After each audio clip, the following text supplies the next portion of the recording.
How to fix the Discord update. Failed error. 1.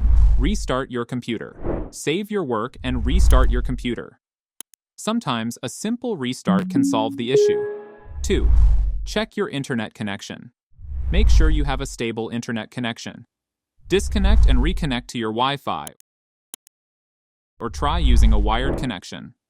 3. Disable Windows Defender Firewall. Open the control panel.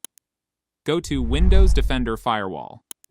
On the left, turn Windows Defender Firewall on or off. Select Turn off Windows Defender Firewall for both private and public networks. Try updating Discord. 4. Clear Discord cache. Press Windows plus R to open the Run dialog. Type %appdata% and press Enter. Find and delete the Discord folder.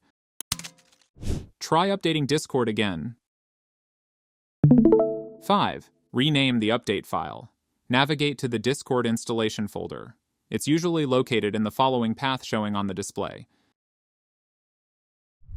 Find the update.exe file and rename it to update1.exe.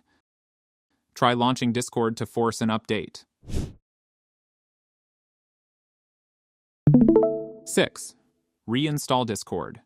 Go to Settings, click on App, then select Installed Apps. Scroll down to Discord and uninstall it. Go to the browser. Search for Discord official website. Download the latest version of Discord from the official website. Install Discord again. And that's it.